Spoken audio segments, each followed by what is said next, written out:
बिस्मिल्लाहिर्रहमानिर्रहीम। अस्सलामु अलैकुम। आज का हमारा टॉपिक है इंटरप्रिटेशन ऑफ डेटा और आज हम इसका पार्ट 2 करेंगे। करेक्शन फॉर गेसिंग।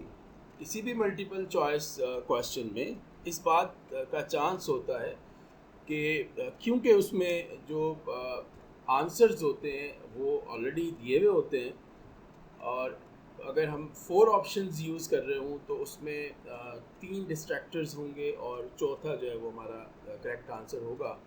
तो इस चीज़ का चांस होता है और इस चीज़ की जो प्रोबेबिलिटी होती है 25% इस चीज़ का चांस होता है कि स्टूडेंट जो है वो गेस करके उसका करेक्ट आंसर जो है वो दे दे, क्योंकि 4 में से 1 सही होगा और 3 जो है उसमें से गलत होंगे। तो 25% जो है वो गेसिंग का चांस इसमें रहता है। और अगर हम अपने ऑल्टरनेटिव्स जो हैं उनको इंक्रीज़ कर लें तो हम उसको 5 भी कर सकते हैं और 5 भी यूज़ होते हैं। लेकिन उस केस में 4 डिस्ट्रैक्टर्स होंगे और एक करेक्ट आंसर होगा, तो वो जो गेसिंग का चांस है वो रिड्यूस हो जाएगा और वो 25% से कम होकर 20% रह जाएगा। लेकिन फिर भी गैसिंग का ये जो एलिमेंट है ये ज़रूर इसमें होगा, क्योंकि ये सिलेक्टेड रिस्पांस टेस्ट आइटम्स की कैटेगरी में आता है। तो क्योंकि इसमें जो रिस्पॉन्सेज हैं वो ऑलरेडी गिवन होते हैं और हमें उसमें से सिलेक्ट करना होता है, तो इसलिए उसमें गैसिंग का चांस होता है। तो अगर हम इस गैसिंग के चांस को भी एक्सक्लूड करना चाहते हो तो उसके लिए जो है वो एक फार्मूला यूज़ होता है जिसको करेक्शन फॉर गैसिंग फार्मूला कहते हैं। और ये फार्मूला जो है ये हमें स्क्रीन पे नज़र आ रहा है और इसमें ये फार्मूला ये है, corrected score S is equals to R minus W over N minus 1। R इसमें नंबर ऑफ़ राइट आंसर्स हैं कि पूरा जो टेस्ट है अगर उसमें 100 आइटम्स थे, 100 क्वेश्चंस थे, तो उसमें से कितने करेक्ट आपने आंसर्स दिए हैं, ये आर जो है ये उनका नंबर होगा। और डब्ल्यू जो है वो नंबर ऑफ़ रॉन्ग आंसर्स होता है और एन जो स्मॉल एन है ये number of options presented in each item है कि हमने उसमें कितने अल्टरनेटिव्स दिए हुए हैं, 4 दिए हैं या 5 दिए, नॉर्मली या 4 देते हैं या 5 देते हैं। और एक चीज़ इसमें हमने ये करनी होती है कि the omitted items are not counted, कि जो आइटम्स जो क्वेश्चंस छोड़ दिए जाएं, जो ओमिटेड होते हैं उसको हम इसमें काउंट नहीं करते। तो अब हम इसको एक एग्ज़ाम्पल से करते हैं। देखते हैं ये example. If a student undergoes a MCQ test of 100 marks having 100 items and scores 76 marks in it, he left 6 items unanswered in the test, find his corrected score।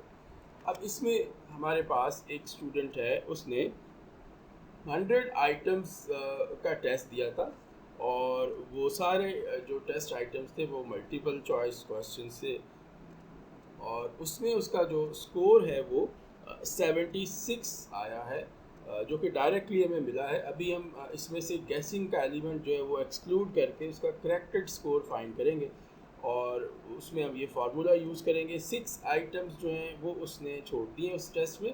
तो अब हम इसको सॉल्व करते हैं और यहाँ पे हमने ये फार्मूला जो है वो corrected score S is equals to R minus W over N minus 1 लिख दिया। इसमें से जो इसके मार्क्स आए हैं, नंबर ऑफ़ राइट आंसर जो थे इसके वो है 76 और इसने जो रॉन्ग किए हैं, जो उसके गलत हैं, वो टोटल 18 हैं। तो W की जगह हमने 18 लिख दिया। वो 18 इसलिए है क्योंकि 6 आइटम्स उसने छोड़ दिए थे, तो इसलिए हमने 6 आइटम्स को इसमें काउंट नहीं किया। और n जो है वो क्योंकि इसमें 4 ऑल्टरनेटिव्स थे इस टेस्ट में, तो n को हमने 4 लिया है। तो n minus 1 that is 4 minus 1। तो ये 76 minus 18 over 3, 76 minus 6 that is 70। तो इस तरह से इस स्टूडेंट ने जिसका वैसे जो फर्स्ट हैंड स्कोर जो है वो हमें 76 नज़र आ रहा था, जब हमने इसमें गैसिंग के लिए करेक्शन की है तो जो उसका करेक्टेड स्कोर है वो 70 आ रहा है। तो अब उसको जो है वो जो मार्क्स अलॉट किए जाएंगे आफ्टर करेक्शन, वो फाइनल स्कोर जो उसका होगा करेक्टेड स्कोर उसको 70 मार्क्स जो है वो अलॉट किए जाएंगे और इसको जो है वो उसका करेक्ट स्कोर जो है वो कहा जाएगा। इसके बाद हम बात करते हैं डिराइव्ड स्कोर्स की, और इनको हम जी स्कोर्स भी कहते हैं, और इसमें टी स्कोर्स भी होते हैं। अभी हम पहले जेड स्कोर्स की बात करते हैं या स्टैंडर्ड स्कोर्स। स्टैंडर्ड स्कोर्स जो है ये जो रॉ हमारे पास स्कोर होता है, जो हमारे पास मार्क्स आते हैं, उसको हम फिर स्टैंडर्डाइज फॉर्म में लेकर आते हैं और उनको जी स्कोर में लेकर आते हैं। और ये हम क्यों करते हैं, इससे जो है वो हमें किसी भी स्टूडेंट के मार्क्स की ओवरऑल जो मार्क्स हैं, ओवरऑल जो डाटा है, उसके अंदर उसकी पोजीशन को समझने में आसानी होती है। तो इसका फार्मूला ये होता है z is equals to x minus x bar over standard deviation. ये x जो है ये वो वाले मार्क्स हैं जो किसी भी स्टूडेंट के हैं, और माइनस एक्स बार जो है वो उस डाटा का ओवरऑल मीन है, और स्टैंडर्ड डेविएशन जो है वो उस डाटा का, यानी पूरे सारे के सारे जो मार्क्स हैं जो ओवरऑल उस क्लास के हैं, उसका स्टैंडर्ड डेविएशन। और इससे हमें जो है वो जी स्कोर मिलता है। अब इसको यूज़ किस तरह से करते हैं और इसमें वैल्यूज़ जो है वो क्या क्या हमें मिलती है, ये चीज़ जो है वो हम आगे जाके अगली स्लाइड में इसको एक डायग्राम की मदद से समझने की कोशिश करते हैं कि इस में जो जी स्कोर्स हैं उससे हम अपना जो डाटा है मार्क्स का, उसको कैसे एनालाइज करते हैं।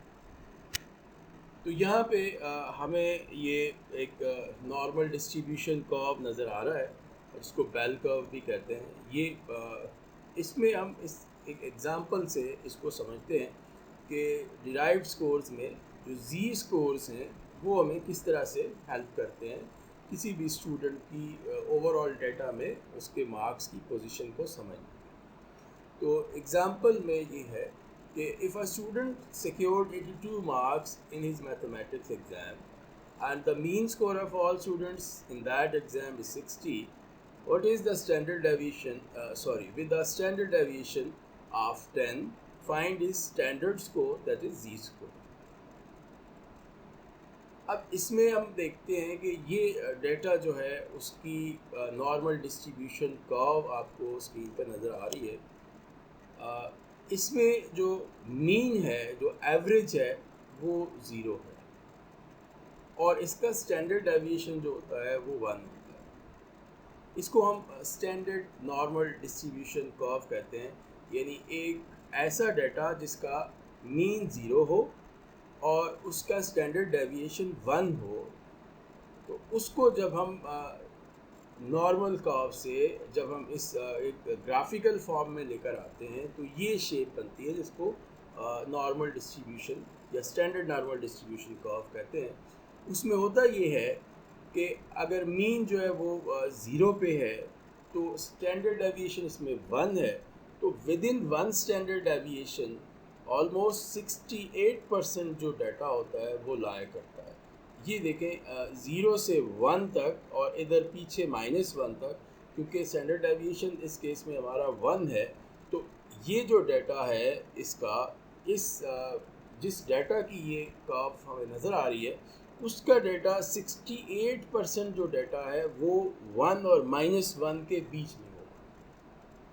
मैं इसको दोबारा से कह देता हूँ कि अगर किसी डाटा में मीन 0 हो तो 68% उस डाटा की जो वैल्यूज़ हैं वो विद इन 1 एंड -1 लाया करेंगी। जैसे 0 से 1 तक बहुत सारी वैल्यूज़ हो सकती हैं, जैसे 0.1, 0.2, 0.3, 0.6 वगैरह वगैरह। ऐसे ही माइनस में भी हो सकती है, जैसे -0.2, -0.6 वगैरह वगैरह। तो -1 और 1 के बीच में इस डाटा की 68% वैल्यूज़ लाया करें। उसके बाद अगर हम फर्दर आगे जाके देखें तो विद इन 2 स्टैंडर्ड डेविएशंस, यानी स्टैंडर्ड डेविएशन जो है वो उसको हमने 1 दिया है, तो विद इन 2 स्टैंडर्ड डेविएशन यानी 2 और -2 के बीच में 95% डाटा जो है वो विद इन 2 स्टैंडर्ड डेविएशन लाया करता है। यानी -2 से 2 तक जो आपका डाटा होगा जिसका मीन 0 है और स्टैंडर्ड डेविएशन 1 है, उसकी 95% उस डाटा की जो वैल्यूज़ हैं वो -2 से 2 के बीच में होंगी। और अगर आप 3 स्टैंडर्ड डेविएशन तक उसको ले जाएं, जैसे अब 3 +3 और इधर इस साइड पे -3 तक ले गए, तो 99.7% ऑफ डाटा जो है, जो भी डाटा नॉर्मली डिस्ट्रीब्यूटेड होता है, वो 99.7% जो है वो within 3 standard deviation from mean lie करता है। यानी 99.7% जो है वो वैल्यूज़ -3 से 3 के बीच में होंगी। अब ये जो है ये एक स्टैंडर्ड नॉर्मल डिस्ट्रीब्यूशन कर्व है, जिसमें ये 3 चीज़ें जो है वो हमें याद रखनी है कि जब डाटा नॉर्मली डिस्ट्रीब्यूटेड होता है तो उसका 68% जो है वो 1 स्टैंडर्ड डेविएशन फ्रॉम मीन जो है वो डेविएट हुआ होता है, और विद इन 2 स्टैंडर्ड डेविएशन जो है वो 95% डाटा जो है उसको डिस्ट्रीब्यूटेड होता है, और 99.7% जो डाटा है वो विद इन 3 स्टैंडर्ड डेविएशन जो है वो उसमें डिस्ट्रीब्यूटेड होता है। अब यहाँ पर हमें जी स्कोर फाइंड करना था। एक स्टूडेंट के मार्क्स हैं 82 और उसका जो ओवरऑल क्लास का जो मीन है, उस क्लास के मीन मार्क्स हैं 60 और स्टैंडर्ड डेविएशन इसका 10 है। अब हम इसको जब इस फार्मूला में सब्स्टिट्यूट करते हैं, ये फार्मूला था जी स्कोर का x - x बार ओवर स्टैंडर्ड डेविएशन। तो ये x बच्चे के मार्क्स हो गए, x बार क्लास के मीन मार्क्स हैं, उसका एवरेज है क्लास का, डिवाइडेड बाय स्टैंडर्ड डेविएशन यहाँ पर 10 है। अब इसको जब हमने माइनस किया, ये आ गया 22/10, तो जी स्कोर्स आ रहे हैं 2.2।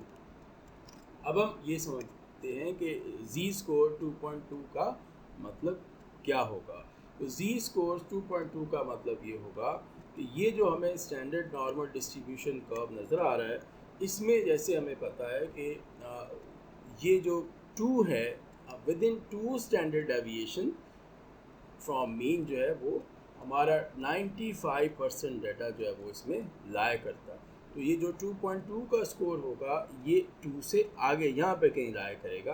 तो इसका मतलब ये हमें ये पता चला कि ये जो स्टूडेंट है जिसकी जी स्कोर जो है वो 2.2 आ रहा है, इसका मतलब ये है कि 95% जो स्टूडेंट्स हैं उनसे इसका स्कोर जो है वो अच्छा है, क्योंकि ये 95% जो इस डाटा की वैल्यूज़ होती हैं वो विद इन -2 और 2 आती हैं, और ये क्योंकि 2.2 आ रहा है इसका मतलब है कि ये उसको क्रॉस कर गया है।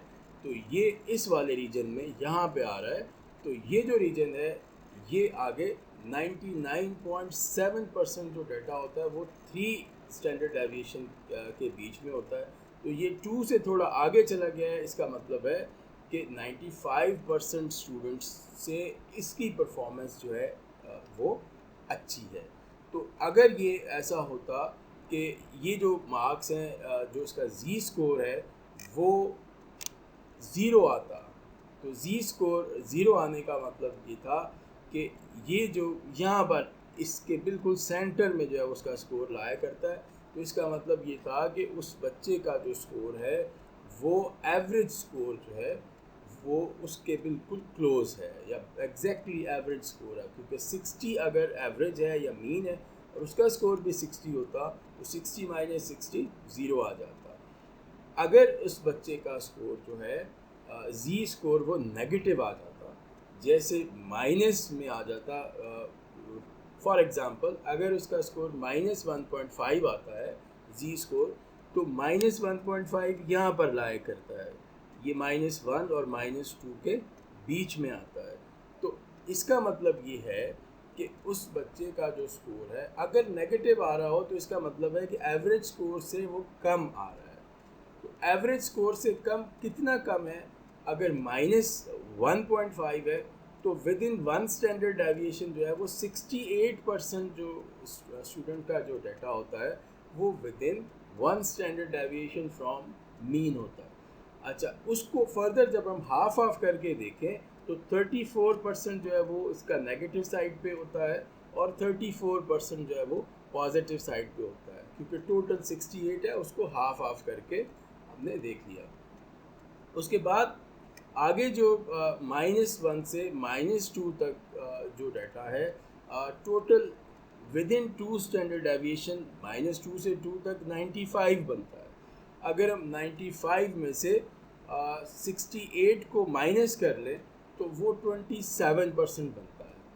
और इसका मतलब ये है कि ये जो रीजन है दोनों, ये 27% जो है वो ये वाले दोनों रीजन मिला के बनते हैं, यानी 13.5 ये वाला रीजन और 13.5 जो है वो परसेंट ये वाला रीजन।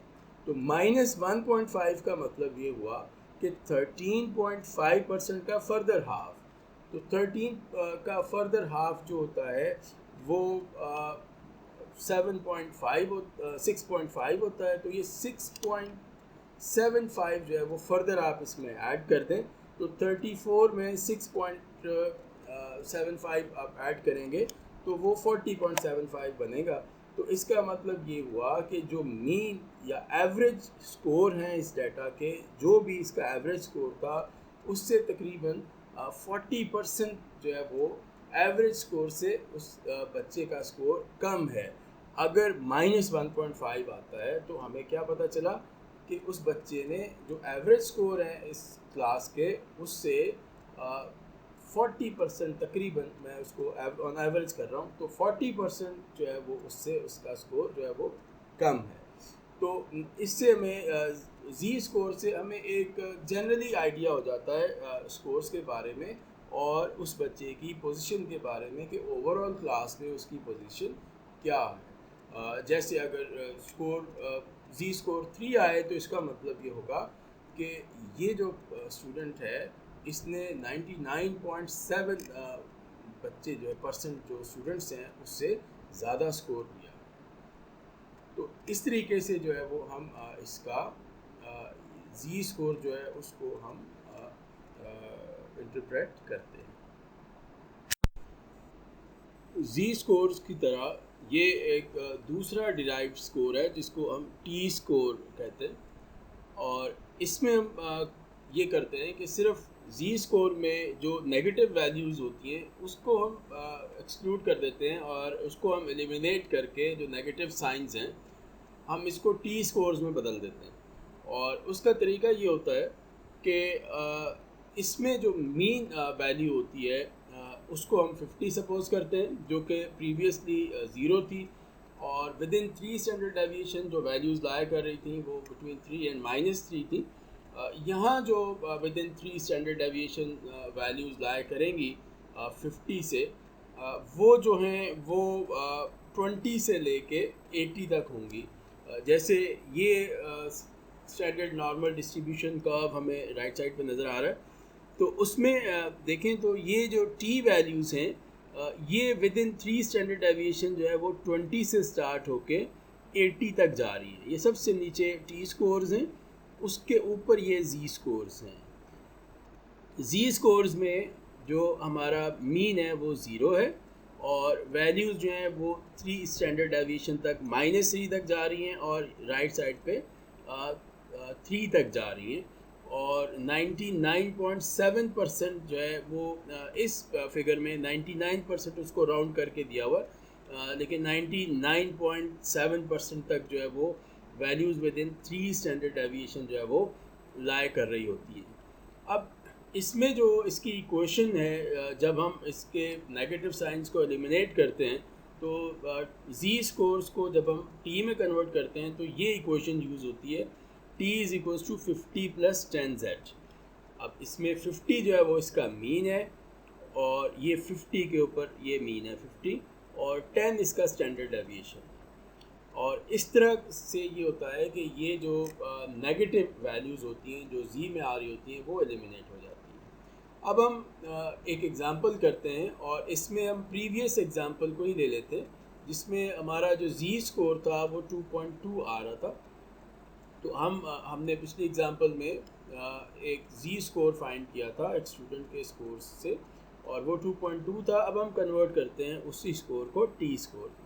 तो ये हमारे अपनी चॉइस पे होता है। हम जी स्कोर से भी हमें वही चीज़ का अंदाज़ा होता है, टी स्कोर से भी हमें वही चीज़ का अंदाज़ा हो रहा होता है कि स्टूडेंट के मार्क्स की ओवरऑल क्लास में क्या पोजीशन है। तो हम जी स्कोर्स यूज़ करें या टी स्कोर्स यूज़ करें, उससे कोई फ़र्क नहीं पड़ता। तो अभी हम उसको टी स्कोर में बदलते हैं। तो T is equal to 50 plus 10 z की वैल्यू यहाँ पे 2.2 लगाई, और 10 इंटू 2.2 दैट इज़ 22। तो 50 प्लस 22 इज़ 72। तो टी की वैल्यू 72 बनती है, जो कि जी में 2.2 थी। तो यहाँ पर आपके सामने जो कर्व अभी नज़र आ रही है, जो नॉर्मल डिस्ट्रीब्यूशन कर्व, उसमें वो जो जी की वैल्यूज़ हैं ये आपको यहाँ पे नज़र आ रही हैं। तो मैंने उसको जो है वो रेड में यहाँ पे मार्क किया है। 2.2 हमारी वैल्यू उसमें आ रही थी, और अब जो वैल्यू टी में आ रही है वो 72 है, लेकिन एग्जैक्टली वही पोजीशन जो है उसी पे ये लाई कर रही है। और हमें इससे ये पता चल रहा है, क्योंकि ये 2 स्टैंडर्ड डेविएशन को क्रॉस कर चुकी है, तो हमें ये पता चल रहा है कि तकरीबन 97.7% जो स्टूडेंट्स हैं उनसे इसकी वैल्यू जो है वो, इसका जो स्कोर है स्टूडेंट का, वो उससे बेटर है। अब इसी तरह से अगर टी स्कोर्स में किसी की वैल्यू जो है, टी की वैल्यू जो है वो फॉर एग्ज़ाम्पल अगर 30 आती है, तो हम देखते हैं कि 30 कहाँ पर है। तो 30 यहाँ पर लाई कर रहा है टी के अंदर। तो 30 यहाँ पे लाई करने का मतलब ये है कि ये जो मीन स्कोर है 50, उससे काफ़ी पीछे है। कितना पीछे है? ये उससे 2 स्टैंडर्ड डेविएशन पीछे है। ये 2 स्टैंडर्ड डेविएशन उससे पीछे है। तो अगर ये 2 स्टैंडर्ड डेविएशन उससे पीछे है, तो ये ओवरऑल 2.3% जो है वो स्टूडेंट्स से बेहतर परफॉर्मेंस है। यानी 2.3% स्टूडेंट्स ने इससे कम मार्क्स लिए हैं, और 2.3% स्टूडेंट्स जो हैं उससे ज़्यादा मार्क्स होंगे अगर 30 का टी स्कोर हो। तो अगर ये टी स्कोर जो है वो 45 आता है, तो 45 का मतलब है कि ये यहाँ पर आ रहा है 40 और 50 के बीच में। तो 40 और 50 के बीच में अगर हम देखें, तो ये 15.9%, तकरीबन 16%, अगर स्कोर टी स्कोर 40 है, तो इसका मतलब है कि 16% स्टूडेंट्स जो हैं उनसे बेहतर परफॉर्मेंस है। और अगर 40 और 45 के फर्दर बीच में चले जाएं, तो इसका मतलब ये होगा कि ये जो परफॉर्मेंस है ये 16 से लेके 50 के बीच में जो है वो 34 है। तो 34 को अब फर्दर हाफ कर लें तो 70, तो 16 प्लस 17 इज़ 33। तो इसका मतलब तकरीबन 33% जो स्टूडेंट्स हैं उससे ये परफॉर्मेंस जो है वो बेहतर है। तो हमें ये जो टी स्कोर्स हैं या जी स्कोर्स हैं, उसकी उन स्कोर से हमें किसी भी स्टूडेंट की जो परफॉर्मेंस है, उसकी ओवरऑल जो क्लास की परफॉर्मेंस है, उसके कंपैरिजन में ये आइडिया हो जाता है कि इसकी पोजीशन क्या है।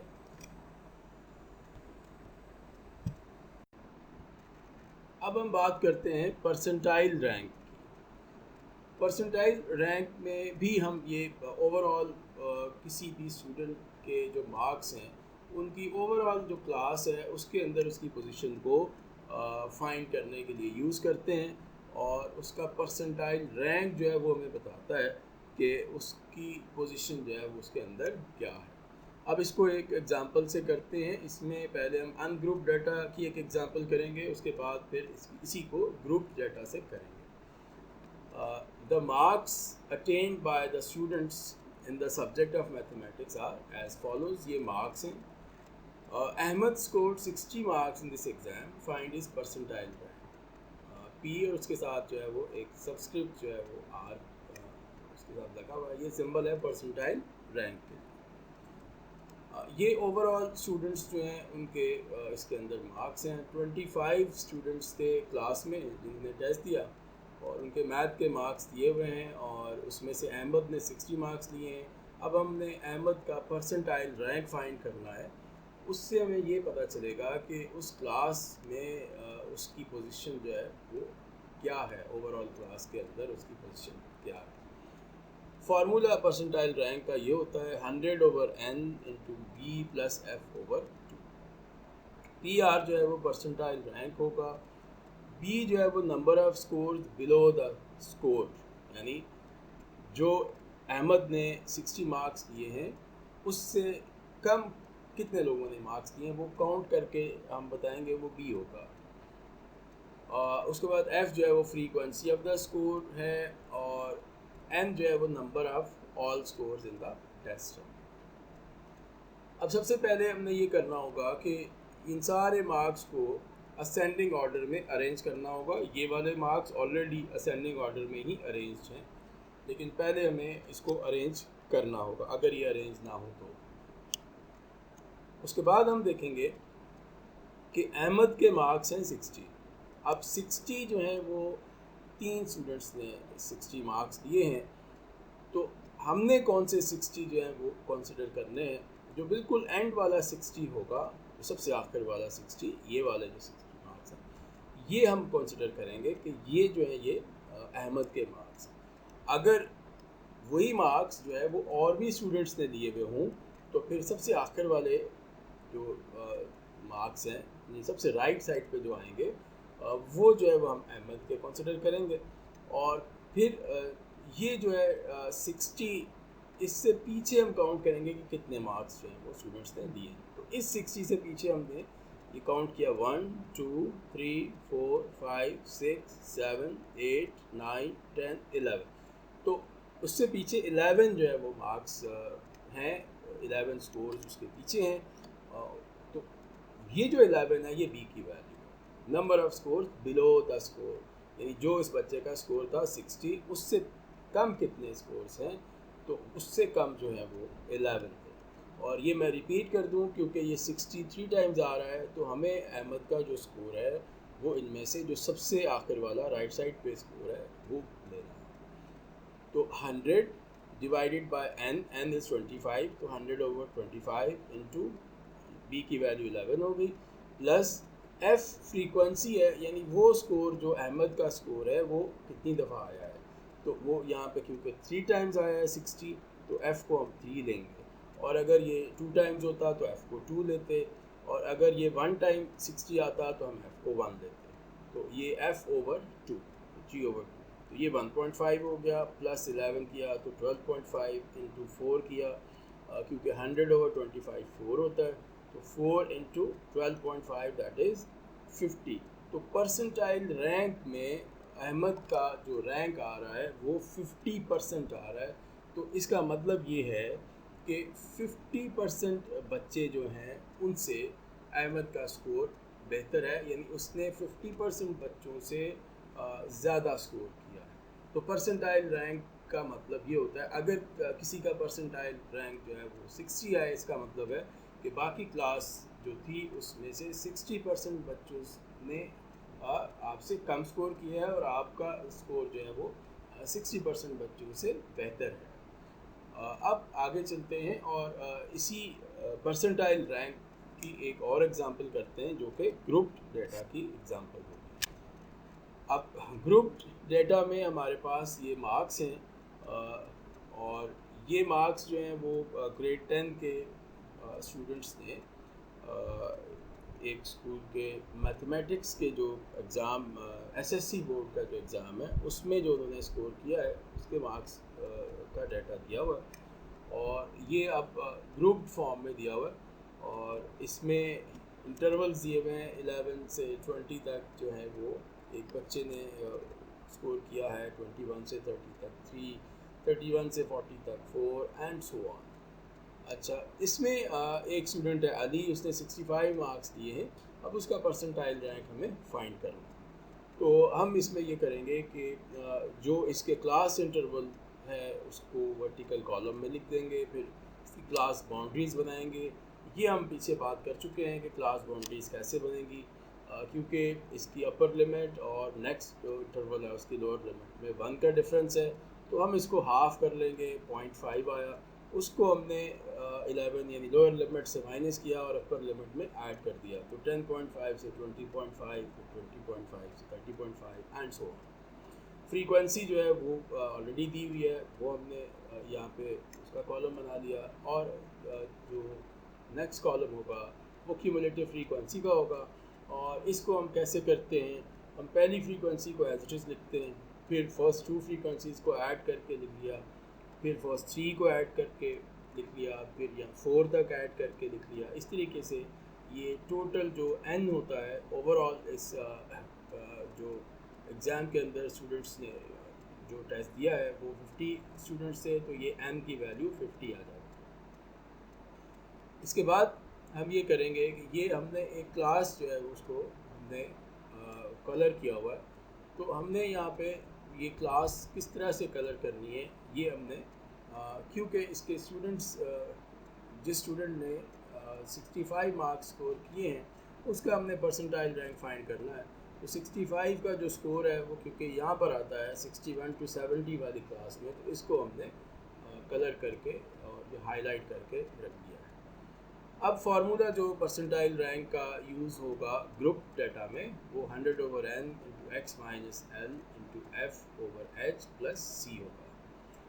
अब इसमें हम वैल्यू सब्स्टिट्यूट करते हैं। 100/n, n 50 है, ये जो क्यूमुलेटिव फ्रीक्वेंसी का लास्ट नंबर आता है वो n होता है। x वो स्कोर है जिसको आपने परसेंटाइल रैंक जिसका फाइंड करना है, क्योंकि 65 मार्क्स लिए हैं अली ने और इसको हम चेक कर रहे हैं कि इसका परसेंटाइल रैंक क्या बनता है, तो x को हमने 65 लेना है। l जो है वो लोअर क्लास लिमिट होगी, ये जो हमारा हाईलाइटेड और कलर्ड इंटरवल है ये वाली क्लास का जो लोअर क्लास बाउंड्री है l 60.5 वो l होगा, और इसी क्लास इंटरवल का जो साइज़ है इंटरवल का 61 to 70 जो कि 10 बनता है, ये h होगा। ये हम यहाँ पे h की जगह यूज़ करेंगे, और f इसकी फ्रीक्वेंसी है इसी इंटरवल की जो कि ये दी हुई है 15, तो 14, तो f की जगह हम 14 लेंगे, और प्लस c क्यूमुलेटिव फ्रीक्वेंसी होती है। अब ये जो हमारा इंटरवल है इसकी फ्रीक्वेंसी से जो पीछे होगी फ्रीक्वेंसी उसको c कहते हैं, वो 15 है, वो हमने 15 ले लिया है। जो हमारा ये वाला इंटरवल होता है उससे पहली वाली जो क्यूमुलेटिव उससे पीछे होती है वो c होती है। तो हमने वैल्यू सब्स्टिट्यूट कर ली। 100/50 is 2, उसके बाद 65 - 60.5 is 4.5 × 14/10 + 15, और उसके बाद हमने इसको मल्टीप्लाई किया, 10 से डिवाइड किया, उसमें हमने 15 ऐड कर दिया, और फिर 2 से जब हम इसको मल्टीप्लाई करेंगे तो हमारे पास 42.6 जो है वो इसका आंसर आएगा। 42.6% जो है ये इसका परसेंटाइल रैंक है। इसका मतलब ये है कि 42.6% बच्चे जो हैं उनसे इसका स्कोर जो 65 है वो बेहतर है, या अगर इसको हम राउंड ऑफ कर लें तो 43 बनता है।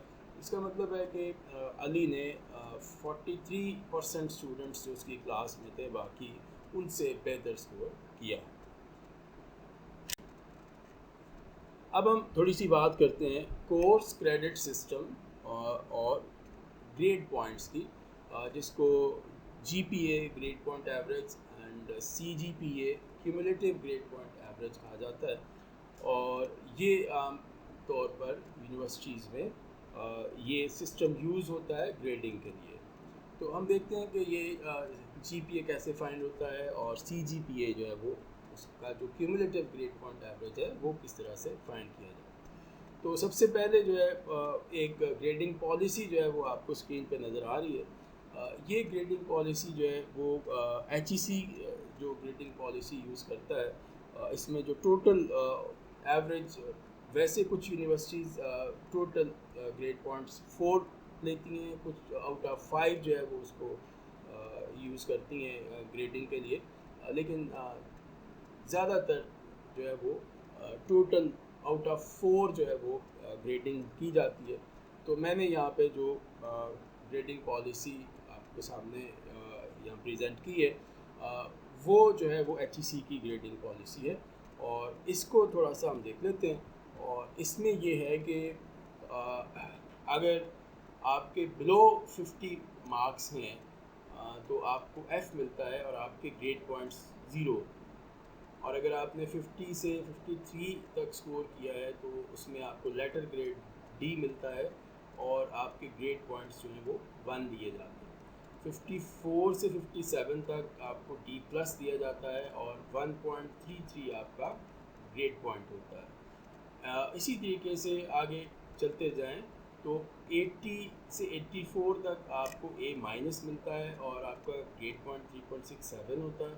85 से 100 मार्क्स हों तो ग्रेड आपको A मिलता है और आपके जो ग्रेड पॉइंट्स हैं वो 4, उसमें आपकी जो ट्रांसक्रिप्ट है उसमें आपके ग्रेड पॉइंट्स 4 दिए जाते हैं। तो ये मैंने एक ग्रेडिंग पॉलिसी जो है वो आपके सामने शेयर की है। अब इस ग्रेडिंग पॉलिसी के मुताबिक हम GPA और CGPA जो है वो फाइंड करेंगे। अगर ग्रेडिंग पॉलिसी जो है वो किसी यूनिवर्सिटी में इससे डिफरेंट होगी तो उसके मुताबिक जो है वो ग्रेड पॉइंट्स जो भी उस पॉलिसी में दिए गए होंगे उन ग्रेड पॉइंट्स को लेके और जो भी letter grade corresponding grade point के उस यूनिवर्सिटी की एग्जामिनेशन पॉलिसी या ग्रेडिंग पॉलिसी के हिसाब से होगा। मेथड यही रहेगा, बस लेटर ग्रेड और ग्रेड पॉइंट्स वो यूज़ किए जाएंगे और बिल्कुल इन्हीं लाइंस पे जो हम अभी मेथड करेंगे। अब ग्रेड पॉइंट एवरेज या GPA हम फाइंड करते हैं एक स्टूडेंट का जिसने सेमेस्टर 1 में इस तरह से ये कोर्सेज उसके पास थे। उसके पास जो हैं वो कितने कोर्सेज थे पहले देख लेते हैं। ISL 311, PAK 3122, इंग्लिश का कोर्स हो गया, फिर मैथ का कोर्स है, स्टैट्स का है, साइकोलॉजी का। तो 6 कोर्सेज जो हैं वो स्टूडेंट ने लिए हैं और उनके क्रेडिट आवर्स इस तरह से हैं कि ये इस्लामियत का कोर्स 2 क्रेडिट आवर्स का है, पाकिस्तान स्टडीज़ का 2 क्रेडिट आवर्स का है और बाकी के 4 कोर्सेज जो हैं वो 3 क्रेडिट आवर्स के हैं। तो इस तरह से टोटल क्रेडिट आवर्स जो बनते हैं वो 16 बनते हैं इस सेमेस्टर। अब मार्क्स जो है उसने किस तरह से लिए हैं, इस्लामियात में उसके 86 मार्क्स हैं, पाकिस्तान स्टडीज़ में उसके 84 बन रहे हैं और इंग्लिश में 72। ये आउट ऑफ 100 उसके मार्क्स हैं। 100 मार्क्स में से 86 आए हैं, तो इसको जो है वो अब हम टोटल मार्क्स देख रहे हैं तो 434 इसके बनते हैं।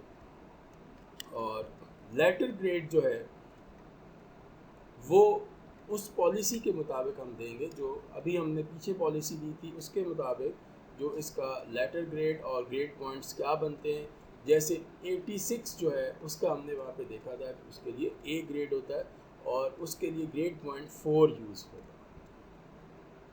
85 से 100 तक जो है इस जो अभी हमने पॉलिसी देखी थी, 85 से 100 तक ग्रेड A था और ग्रेड पॉइंट उसमें 4 था और 84 तक जो है वो A नेगेटिव था और उसका ग्रेड पॉइंट 3.66 था।